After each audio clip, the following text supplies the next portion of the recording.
Alright, to start making the gnocchi, I had to make a roux, which I hate doing. Um, but I followed the exact amount that Marco gave me. Starts off with melting butter and adding flour to it. And I'm using a ridiculously low heat because the more you cook this flour, the less effective it'll be in thickening the sauce. It does, however, mean that I have to cook out the water and the milk more. But to get the effect in the end, I think it's worth it. And then after cooking the flour and butter for 2 minutes, I add milk. It's 2 cups. And this part took a while. You just have to slowly drive the water out of the milk until it thickens. Season with a little bit of salt, white pepper, and nutmeg. And I like nutmeg, so I add a good amount. And then you can see it has thickened slightly. It'll thicken a little bit more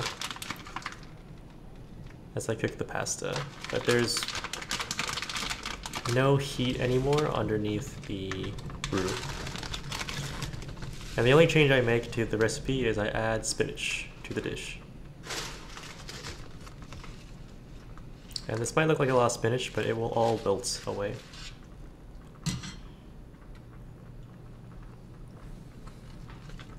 And I could not get the same gnocchi as him.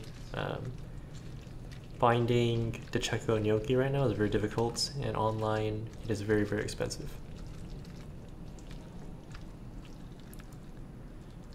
And after all the spinach is wilted and the gnocchi float to the top, drain thoroughly and mix with the bechamel.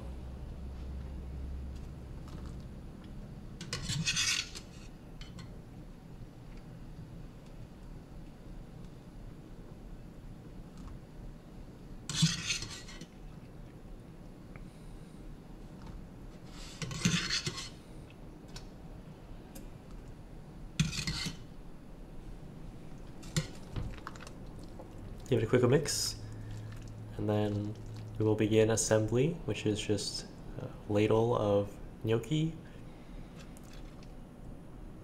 And I realized my dish is way bigger than his, so I can't make as many layers. And then some parmesan. And I realize I'm holding the cheese in front of the camera, so you can't really see what I'm doing, but you get the point. It's gnocchi and cheese layers.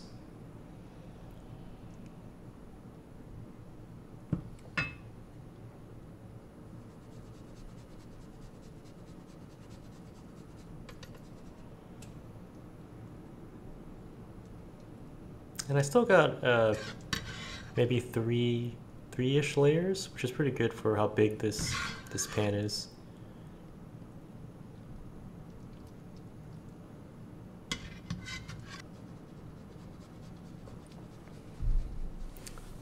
And then, of course, I don't have 1912 Stilton. You can only get that in the UK, so I have some Wisconsin blue cheese, which has more of a texture of butter. I think 1912 Stilton is a little bit drier than this one, but this is a very, very good tasting blue cheese.